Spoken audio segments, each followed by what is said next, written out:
ছোট্ট একটা হাদিস আর একটু কোরআন শরীফের আয়াত পড়েছি, ওইটার উপরেই সংক্ষিপ্ত আলোচনা করব। আলোচনার পরে এই দরবার, মাদ্রাসা, এতিমখানা, মুরিদান, মওতাকিদিন, মাহফিল সব কিছু নিয়ে একটা সামান্য ঘোষণা আসবে ইনশাআল্লাহ তাআলা। ইনশাআল্লাহ আমি আজকে বলে যাব ভবিষ্যৎ পরিকল্পনা দরবারের কিভাবে চলবে না চলবে, কে দায়িত্ব নিবে কে দায়িত্ব নিবে না, সব কিছু ইনশাআল্লাহ আজকে আমি বলবো। যদি সময় না পাই বাকিটা আগামী শুক্রবারে ইনশাআল্লাহ বলবো। আল্লাহ যেন আমার পরিকল্পনা সিদ্ধান্তগুলি শরীয়ত সম্মত হয়, সবাই বলেন আমিন।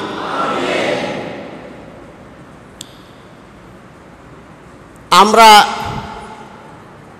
হুজুর সাল্লাম বলছেন, একটা হাদিস যেটা আছে মুত্তাফিকুন আলাইহি হাদিস, এই হাদিসটা বেসিক্যালি জবান নিয়া।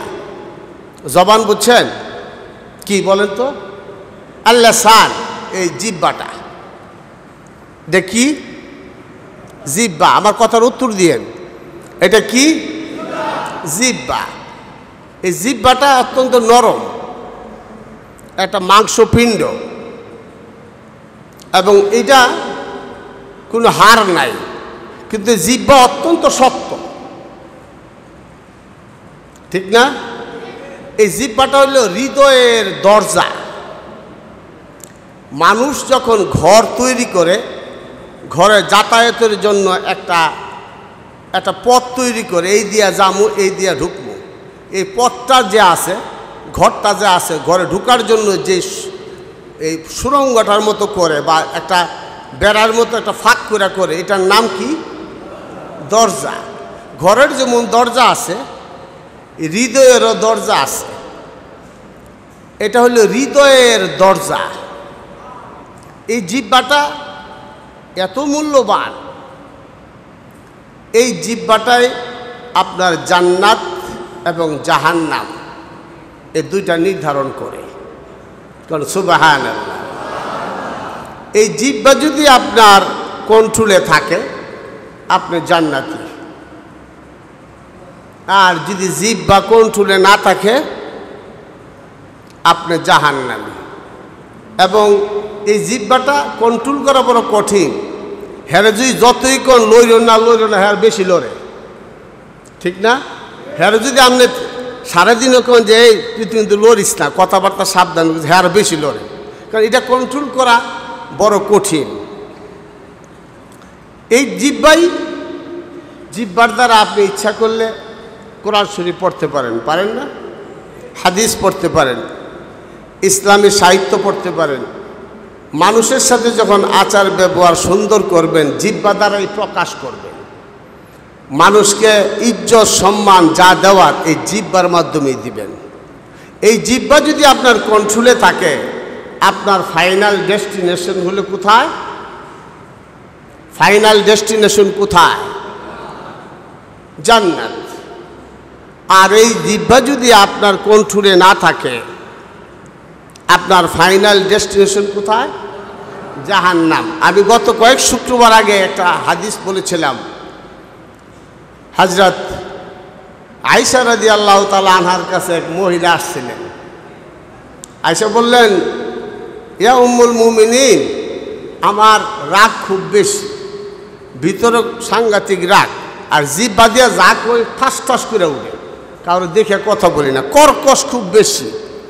কিন্তু আবার ভয় করে হাসরের মাঠে আল্লাহ যদি ধরে তাহলে জবাব দিব কি? এজন্য আমার লাগে একটু দোয়া করেন, আমার জিহ্বাটা যেন আমার কর্কশতার জন্য কমে যায়, এজন্য একটু দোয়া করেন, আর কোনো আমল শিখাইয়ে দেন।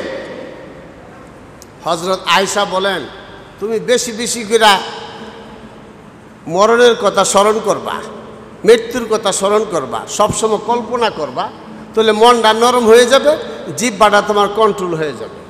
কিছুদিন পরে ওই মহিলা সাহাবী আসছেন, আয়েশা বলছেন, ইয়া উম্মুল মুমিনিন, এখন আমার মন খুব নরম, আপনার কথাটা আমল করছি, এতে করে আমার মন খুব নরম, মানুষের সাথে আচার ব্যবহার আমি খুব নমনীয়ভাবে করি, আলহামদুলিল্লাহ। এই জন্যই এই জিহ্বা যদি আপনার আচার ব্যবহার খারাপ হয় আর কন্ট্রোল যদি না থাকে তাহলে আপনার ডেস্টিনেশন জাহান্নাম। কোথায়? 1400 বছর আগে আল্লাহর নবী এই জিহ্বার ব্যাপারে মানুষের ক্যারেক্টার সার্টিফিকেট দিয়ে গেছেন। কি সার্টিফিকেট? কি সার্টিফিকেট?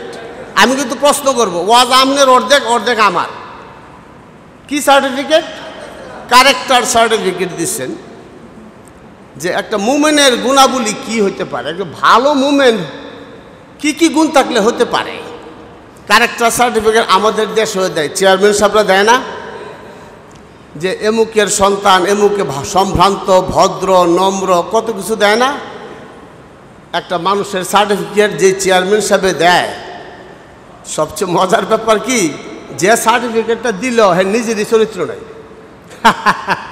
এই না অবস্থা। কিন্তু আল্লাহর নবী এটা ক্যারেক্টার সার্টিফিকেট দিচ্ছেন। হাদিস শরীফের মধ্যে আছে, এটা বুখারী মুসলিম শরীফের মধ্যে হাদিস।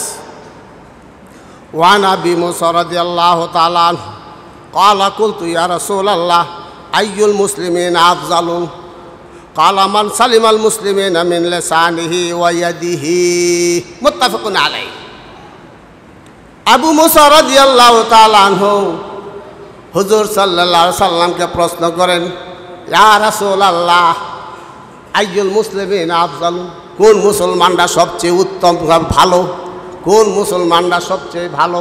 ভালো মুসলমানের সার্টিফিকেট দেওয়ার জন্য আল্লাহর নবীকে হযরত মুসা রাদিয়াল্লাহু আবি মুসা রাদিয়াল্লাহু তাআলা প্রশ্ন করেছেন। হুজুর বলেন, মান সালিমাল মুসলিমিনা মিন লিসানিহি ওয়া ইয়াদিহি। তো সুবহানাল্লাহ, ওই মুসলমান যাদের মুখটা এবং হাতটা তার অপর ভাই থেকে হেফাজত করে, মুখ দিয়া অশ্লীল ভাষায় কথা বলে না, গালাগালি করে না, কুদাকুদি করে না, মারামারি করে না, এই মুখ দিয়া ফলস কোনো ফেক কোনো কথা বলে না, এই মুখ দিয়া কেস কামারি করে না, এই মুখ দিয়া কারোর সাথে অনিষ্ট ব্যবহার করে না। এবং ওই মুসলমানই উত্তম মুসলমান যে মুখ দিয়া মুখটা হেফাজত করে আর মুসলমানের প্রতি নিরাপদ এবং হাতটাও নিরাপদ, সেই হলো সবচেয়ে উত্তম মুসলমান।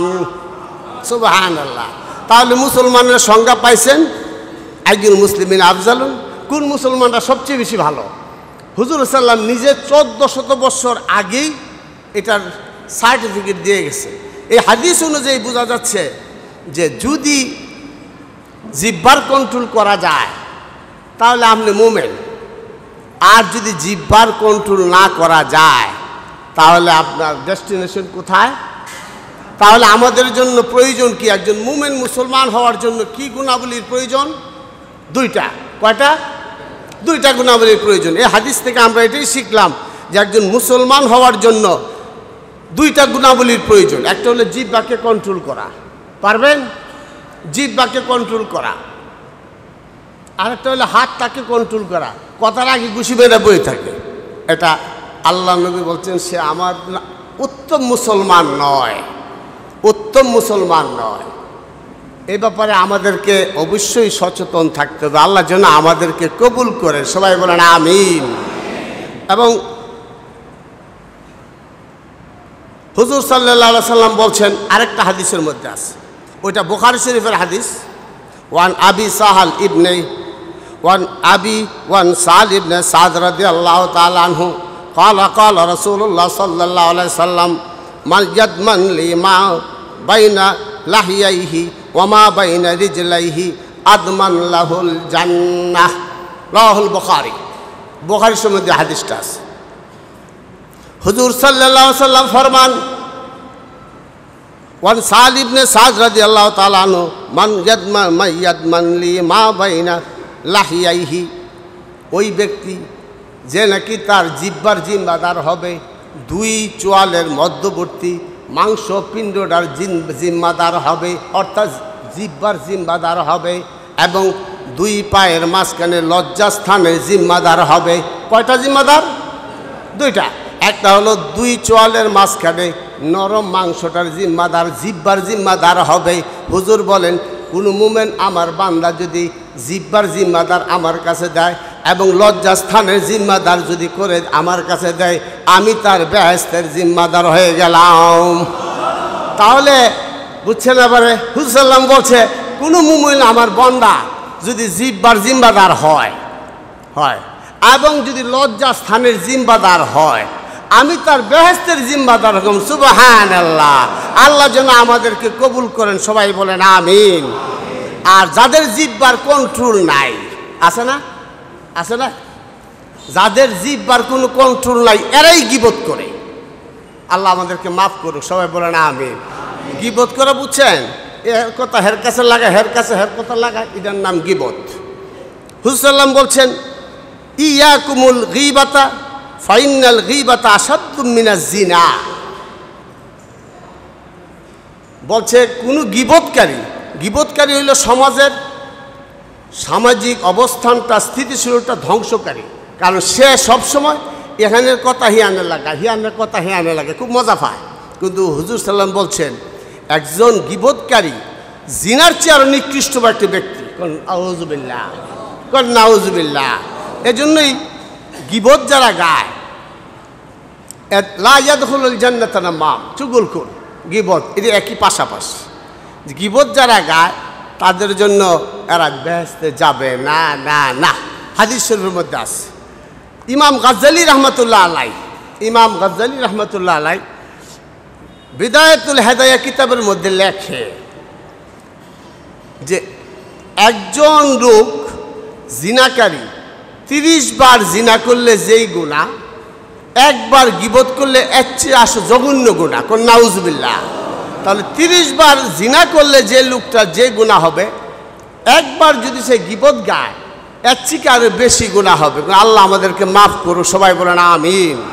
এজন্যই ইমাম গাজ্জালী রহমতুল্লাহ আলাই বলছেন গীবতকারী যারা আছে, গীবতকারী, চুগলখুরি, এর 3টা বিপদ। কয়টা? 3টা বিপদ। 1 নাম্বার, তার কোনো ইবাদত কবুল হবে না। ইমাম গাজ্জালী ফরমান কোনো গীবতকারী চুগলখোরের ইবাদত কবুল হবে না।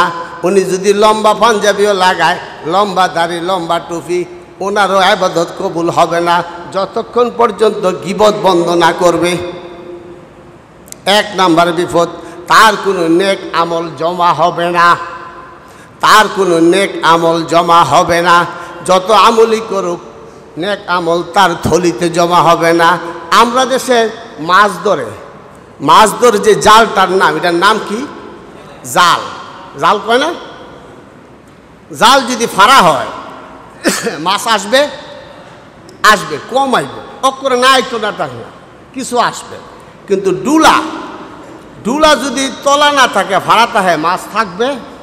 আপনি জাল দিয়া যত মাছ ধরেন, ডুলা যদি রক্ষণাবেক্ষণ না করতে পারে, তলাটা যদি যায়, এখানে তলার ভিতরে যদি মাছ থাকবে না।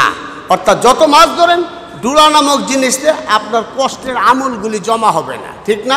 তদ্রূপ যত নেক আমলই করেন, কিন্তু আপনার যদি গীবত বন্ধ না করেন, চুগলখুরি বন্ধ না করেন, ডুলার মতো তলা ছাড়ায় নেক আমল আর কোনোদিন জমা হবে না। আল্লাহ আমাদেরকে হেফাজত করে, সবাই বলেন আমিন। 3 নাম্বার হলো তার গীবত করার কারণে সামনে পিছনে, গীবত তো সব সামনে পিছনে করে না, সামনে পিছনে অসংখ্য গুনার বুঝা নিয়ে সবসময় চলাফেরা করবে, পশ্চাতে সামনে পিছনে। এই জন্য আল্লাহ বলেছেন ওয়াইলুল লিকুল্লি লুমাযাতিল লুমাযা। এজন্য আল্লাহ বলেন যারা গীবত গায় গোপনে গায়, গীবত কি প্রকাশ্যে গায়? গোপনে গায়। গীবত গাইব সবসময় গোপনে, পশ্চাতে, এদিকে সেদিকে, অসংখ্য গুনাহ নিয়ে সে বেঁচে থাকে। আল্লাহ বলছেন, ইমাম গাজ্জালী বলছেন তার এত গুনাহ সে নিজেও আন্দাজ করতে পারে না। আর আল্লাহ বলেন ওয়াইলুল লিকুল্লি লুমাযাতিল ওয়াইলুল লিকুল্লি হুমাযাতিল লুমাযা। ওই ব্যক্তির জন্য দুর্ভোগ, ওই ব্যক্তির জন্য তার বদনসিব, তার বদকফাল। ওই ব্যক্তি, যে ব্যক্তি নাকি পশ্চাতে সম্মুখে গীবত করে, চুগলখড়ি করে। আল্লাহ যেন আমাদেরকে সবাই মাফ করে, আল্লাহুম্মা আমিন। আল্লাহ যেন আমাদেরকে হেফাজত করে, সবাই বলেন আমিন। আর আসতেছে সামনে রমাদান। এতক্ষণ আলোচনা করলাম এটার জন্য আমল করার তৌফিক দেয়, সবাই বলেন আমিন। আমি সংক্ষিপ্তভাবে খুব তাড়াহুড়া করে যাচ্ছি, কারণ 1:40 আমাকে ছেড়ে দিতে হবে ইনশাআল্লাহ। সামনে রমাদান আসতেছে, রমাদানের ফজিলত কি এটা তো আমার বলার অপেক্ষা রাখে না। রমাদানের ফজিলত বলতে গেলে আরও 2-1টা মাহফিল লাগবে। তবে আল্লাহ যেন আমাদের রমাদানগুলি ঠিকভাবে পালন করার তৌফিক দান করে, সবাই বলেন আমিন। শুধু তাই নয়, এই রমাদানের উপলক্ষে আমাদের আমলগুলি সহিভাবে শুদ্ধভাবে করতে পারি এবং রমাদান উপলক্ষে আমাদের জীবনের সমস্ত গুনাহগুলি আল্লাহ মাফ করে দেয়, সবাই বলেন আমিন। শুধু তাই নয়, আমাদের বাচ্চারা যারা আছে, বাচ্চারা আছে, বিবি আছে, আওলাদ ফরন্দ আছে, সবাইকে যেন রমাদানের ভিতরে আমাদেরকে কবুল করে নেয়, সবাই বলেন আমিন। লাআল্লাকুম তাত্তাকুন, কোরআন শরীফে বারবার বলছেন লাআল্লাকুম তাত্তাকুন। তাত্তাকুনের ব্যাখ্যা হযরত উমর রাদিয়াল্লাহু তাআলা আনহু এক সাহাবীরে প্রশ্ন করছিলেন। হযরত উমর তখন আমিরুল মুমিনিন, তাত্তাকুন কাকে বলে এই ব্যাপারে এক সাহাবীরে প্রশ্ন করছিলেন। সাহাবীর নামটা আমার খেয়াল আসতেছে না। হযরত উমর সাহাবীরে প্রশ্ন করলেন, রে আল্লাহর নবীর সাহাবী, তাত্তাকুন বারবার কোরআন শরীফের মধ্যে আসতেছে, তুমি কি তাত্তাকুনের ব্যাখ্যা জানো? জানি ইয়া আমিরুল মুমিনিন, আমি বলি একটা কাঁটাযুক্ত চিকন রাস্তা, সরু রাস্তা। কি রাস্তা? সরু রাস্তা। এই রাস্তা দিয়ে আপনি যাবেন, দুই দিকে কাটাস, আপনি সোজা যাবেন, একটু ডাইনে গেলে কাটা আপনাকে আঘাত করবে, বাঁয়ে গেলে আঘাত করবে, তাহলে আপনি কেমনে যাবেন? হযরত উমর বলেন, আমি খুব সাবধানে যাব, আমার গায়ে যেন চামড়ার ভিতরে যেন কাটা বিদ্ধ না হয়, খুব সাবধানে যাবেন। ওই সাহাবী বলেন, হযরত উমর ওই সাহাবী বলেন, দুনিয়ার মুসলমান মুমিনরা যখন চলাফেরা করবে, হালাল হারাম বাছার পরে শরীয়তের বিধি নিষেধগুলি যখন ঠিকভাবে পালন করবে, এমনভাবে পালন করবে যেন শরীয়তের বিধানগুলি এক সুতা পরিমাণ ডাইনে বাঁয়ে না যায়, এইভাবে যার জীবন পরিচালনা করবে, এই দিন সিরাতুল মুস্তাকিম ভাবে পরিচালনা করবে যেই মুমিন, সেটাই হলো তাত্তাকুন। সুবহানাল্লাহ। তাত্তাকুন, তাকওয়াই কত বেশি। আপনাকে আরেকটা উদাহরণ দিয়ে, হযরত আমিরুল মুমিনিন হযরত উমর রাদিয়াল্লাহু তাআলা আনহুর খেলাফতের সময় উনি মক্কায় যখন ছিলেন, কাফের অবস্থায় উনি মক্কার ধনী ব্যক্তি ছিলেন। মুসলমান হওয়ার কারণে উনি গরিব হয়ে গেছেন, হিজরত করলেন মদিনায়, এও কোনো ক্রমে ব্যবসা বাণিজ্য করে চলতেন। যখন খেলাফত আমিরুল মুমিনিন খলিফার দায়িত্ব পালন করলেন, বসলেন, খেলাফতের চেয়ারে যখন বসলেন, তখন উনি গরিব হয়ে গেলেন। আর আমাদের দেশে চেয়ারে বসলে, ক্ষমতার চেয়ারে বসলে কি হয়? আর একবার এমপির কথাই নাই। অথচ হযরত উমর সারা পৃথিবীর অর্ধেক পৃথিবীর খলিফা আমিরুল মুমিনিন যখন চেয়ারে বসছেন, উনি যেই পয়সা বেতন পান 2 দিরহাম। কয় দিরহাম? 2 দিরহাম। হযরত উমরের স্ত্রী প্রায় ওনার কাছে বলেন, ইয়া আমিরুল মুমিনিন, আপনি যেই বেতন দেন, যেই বাজার করেন, আমার হয় না, বহুত কষ্ট হয়। আপনি খাজানচিখানা যিনি আছেন, ট্রেজারার যিনি আছেন, তাকে গিয়া কিছু বেতন বাড়াইয়া দেন। হযরত উমর বলেন, আমার পক্ষে বলা সম্ভব নয়। যেই এই ট্রেজারি যেটা আছে, খাজানচিখানা যেটা আছে, এটা তো আমার কাছে আমানত, এটা তো আমি ভাঙতে পারবো না। তুমি ট্রেজারি যিনি খাজার মালিক, যিনি দারোয়ান, ট্রেজারির দারোয়ান, তুমি তার কাছে যাও, আমি কিছু বাড়াইতে পারবো না বেতন। ওই মহিলা বলছেন, কিয়ামত হয়ে যাবে। হযরত উমরের স্ত্রী বলেন, কিয়ামত হয়ে যাবে, কিন্তু আমার বেতন আর বাড়বে না, আমি জানি আমাকে 1 পয়সা দেবে না আপনার নির্দেশ ছাড়া। হযরত উমর বলেন, এই দিয়া তুমি কষ্ট করে চলো। সুবহানাল্লাহ। তাকওয়াই কাকে বলে?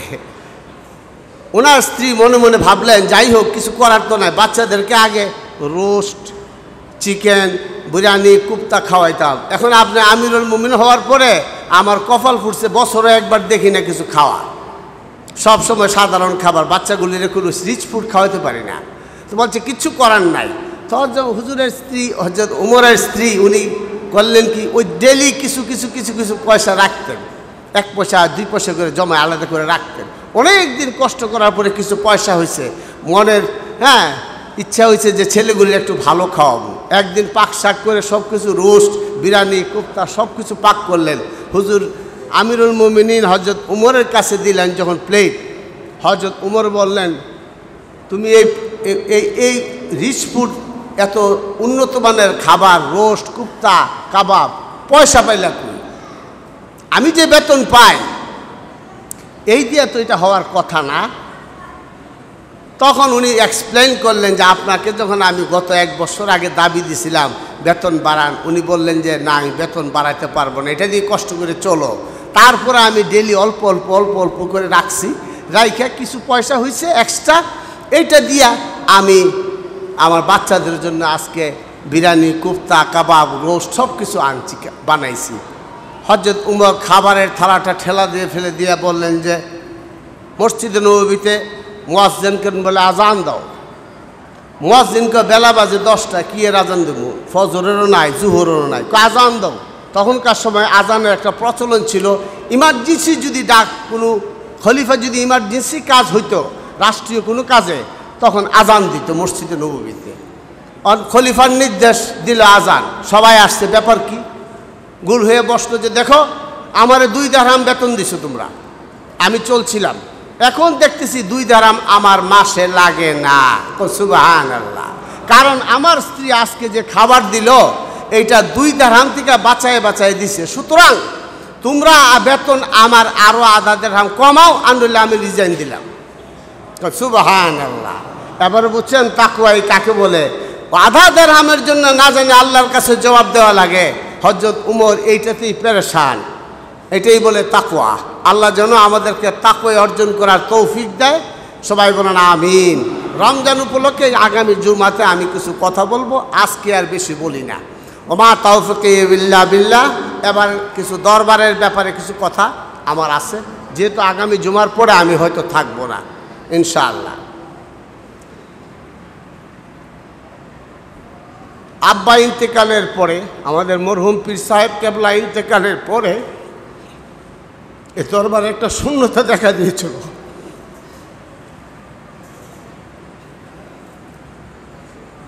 অনেক ঝড়ঝাপটার পরে আলহামদুলিল্লাহ আমার ছোট ভাইটা এ দরবারে দায়িত্ব গ্রহণ করেছে। আমি যেহেতু অনেক দূরে থাকি, আমি দায়িত্ব তখন নিতে পারি নাই বা নেই নাই। সেই হিসাবে আমার ছোট ভাই মাওলানা মরহুম গোলাম সারোয়ার সাইদি সে দায়িত্ব গ্রহণ করেছে। চলছিল ভালোই, মুরিদান, মুতাকিদিন, মাহফিল সব কিছু ঠিকভাবে চলছে, কিন্তু আল্লাহ হায়াত নাই, আল্লাহর ফয়সালা তো আমরা কিছু করতে পারবো না। সেও চলে গেছে। একটা বিশাল সংকটের মধ্যে পড়লাম।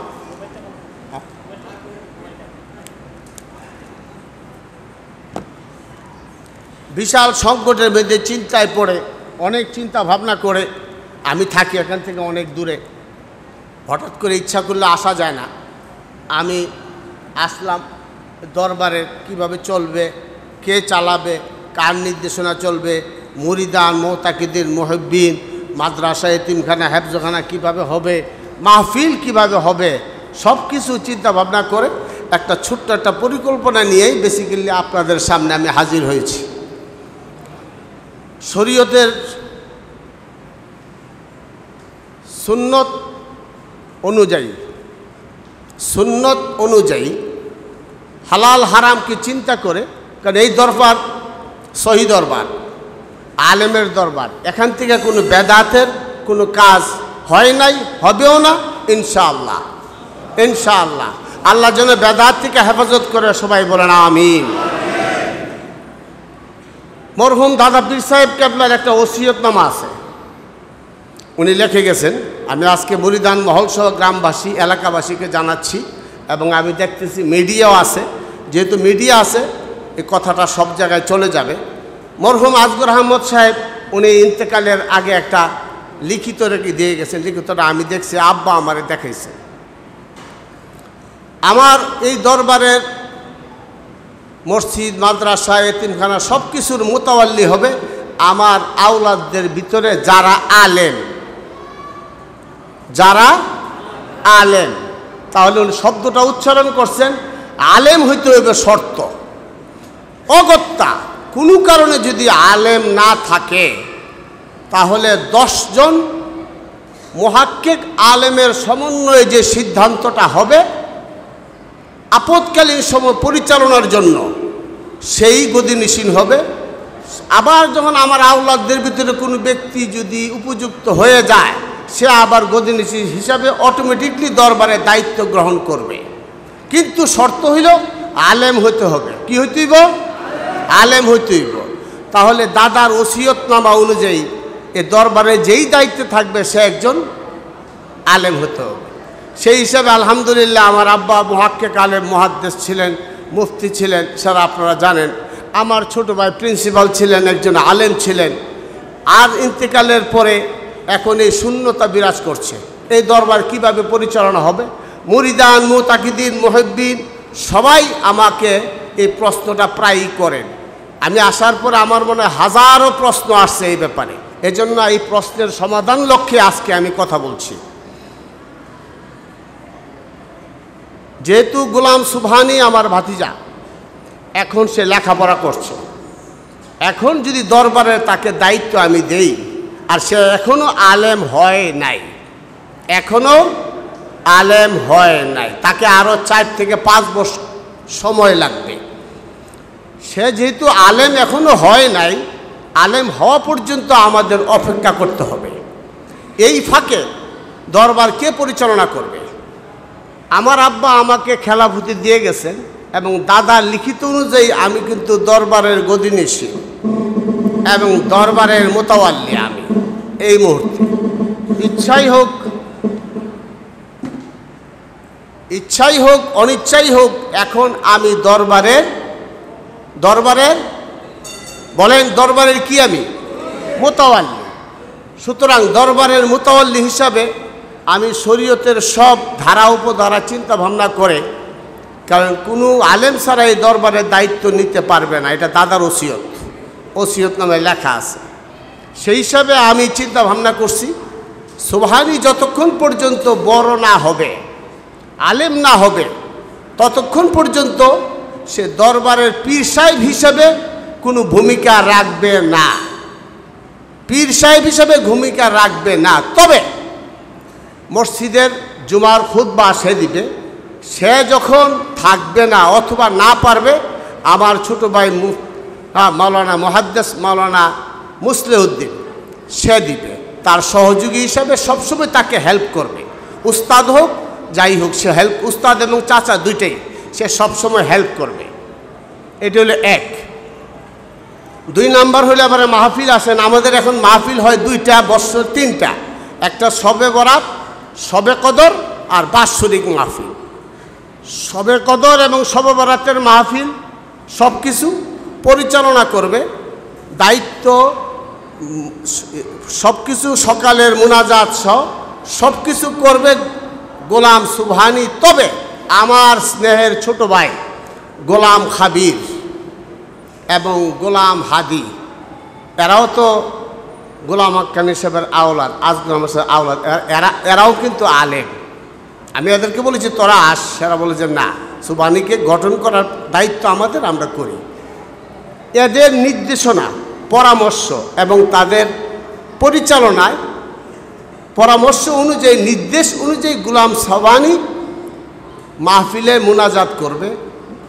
এটা হলো আমার ব্যক্তিগত আমার সিদ্ধান্ত, মোতাওয়াল্লি হিসাবে আমার সিদ্ধান্ত। তবে গোলাম খাবির যদি মনে করে আরও একজন মুহাক্কিক ব্যক্তি আছেন বা কোনো একজন বুজুর্গ আছেন মাহফিলে, তাহলে সে তার দায়িত্ব তাকে দিতে পারে মুনাজাতের জন্য, আর না হলে গোলাম সুবহানি মুনাজাত করাবে। এটা হলো তার নির্দেশ অনুযায়ী, গোলাম খাবির এবং গোলাম হাদির নির্দেশ অনুযায়ী গোলাম সুবহানি মুনাজাত করবে এবং শুক্রবারের নামাজ পড়াবে। এতটুকুই। মুরিদান মহল যখন আসবে তার সাথে দেখা করবে, কিন্তু সে কোনো মাহফিলে যাবে না, কারণ মাহফিলে গেলে তার লেখাপড়ার ক্ষতি হবে। অগত্যা কারো যদি ওসিয়ত থাকে জানাজা অথবা বিশেষ কোনো মাহফিল, গোলাম খাবির সে লিয়াজু মেনটেন করবে, সে যদি নির্দেশ দেয় সে যাবে। কথা ক্লিয়ার? গোলাম খাবির এবং গোলাম হাদি সে যদি নির্দেশ দেয় তখন তাকে ফলো আপ করবে, আর না হলে সে বাড়িতে আসে লেখাপড়া করবে, খুতবা দিবে, মুরিদানরা আসলে দেখা করবে, বাস। মুরিদ করার জন্য এখন পারমিশন আমি দিচ্ছি না। মুরিদ যে সময় করার প্রয়োজন হয়, তাকে গদিনিসীন বসানোর যখন প্রয়োজন হয়, ইনশাআল্লাহ আমি নিজেই ঘোষণা দিয়েই তাকে গদিনিসীন হিসেবে ঘোষণা করব ইনশাআল্লাহ তাআলা। আল্লাহ যেন কবিল করেন, সবাই বলেন আমিন। এবারে আসেন, বলে হুজুর আমনে আইন না কা, কথা হইতে পারে না। আমি আমার ব্যক্তিগত ব্যাপারটা বলি, আমি কিন্তু সুস্থ না। আমার এখানে একটা ছোট্ট একটা মেশিন বসানো আছে, কথা বলতেছি, কিন্তু আমার হার্ট রেটিংটা কন্ট্রোল করে ঘরে একটা মেশিন আছে। এইটা আমাকে প্রত্যেক 2-3 মাস পর পরই, 3 মাস 4 মাস পর পরই আমাকে হার্টের ডাক্তার দেখাইতে হয়। পুরো 3 মাসের হার্ট রেটিংটা করে সে আমাকে মেডিসিন নির্ধারণ করে। এজন্য আমি আসলেও 2 থেকে 2.5 মাসের বেশি আমার থাকার পারমিশন ডাক্তারের নাই। এই অনিচ্ছা সত্ত্বেও আমি এটা অপারক। এজন্য বৎসরের বাৎসরিক যে মাহফিল আছে, মাহফিলের 1 মাস আমি আগেই চলে আসব ইনশাআল্লাহ, এবং পরবর্তী 1 মাস আমি থাকব। মুরিদান মহলের ভিতরে হতাশা সৃষ্টি হচ্ছে, দরবার থেকে কেউ যাচ্ছে না, কি হবে কি না। আমি সবাইকে বলে দিছি, এখনও বলছি, মুরিদান মহল সহ আজকেও মহেশপুরে তারা আসছিল, আমি বলছি যে আমি যাবো আপনাদের মাহফিলে। মুরিদান মহল সহ সব জায়গায় 2 মাস অনবরত ইনশাআল্লাহ আমি মাহফিল করব। ওমা তৌফিক ইল্লা বিল্লাহ, আল্লাহ যদি তৌফিক দেয় ইনশাআল্লাহ। তাহলে জুমা পড়াবে সুবহানি, সহকারী হিসাবে সহকারী না, সহযোগিতা করবে তারই উস্তাদ মৌলানা মুসলিউদ্দিন। আর মাহফিল 2 মাস আমি পরিচালনা করব, এবং বড় মাহফিলের সভাপতি আমি নিজেই থাকব ইনশাআল্লাহ। এবং মুরিদান মহলের কোনো কারণে যদি অনিবার্য কারণ যেতে হয়, তাহলে গোলাম হাদি এবং গোলাম খাবিরের নির্দেশনায় সে যাবে। এই মুহূর্তে কোনো মুরিদ করা, সবক দেওয়া এগুলির কোনো প্রয়োজন নাই। হ্যাঁ, এশার নামাজের প্রতি বৃহস্পতিবার আমাদের হালকা হয়, ওই হালকার মুনাজাত সহ সব কিছু সুবহানি পরিচালনা করবে ইনশাআল্লাহ তাআলা। আল্লাহ যেন আমার এই সিদ্ধান্তটা বাস্তবায়ন করার তৌফিক দেয়, সবাই বলেন আমিন। মাদ্রাসা, এতিমখানা, হেফজখানা এগুলি আমি সব কিছু সেট আপ করার জন্য চেষ্টা করছি। আল্লাহ যেন আমাকে তৌফিক দান করে, সবাই বলেন আমিন। যত অশুভ বাধা বিপত্তি আছে সব জন্য কুদরতি হাতে দমন করে আল্লাহ, সবাই বলেন আমিন। আমি চাই না এই কোনো মূর্খদের হাতে দরবার যাক। আমার জীবন থাকতো আমি সেটা দেব না, কারণ দাদার ওসিয়ত আলেম থাকতে হবে। সুতরাং কোনো মূর্খ অথবা ভণ্ড এই দরবারে কোনো স্থান নাই। আল্লাহ যেন এই দরবারটাকে কোরআন হাদিস সহি অনুযায়ী যেন হেফাজত করে, সবাই বলেন আমিন।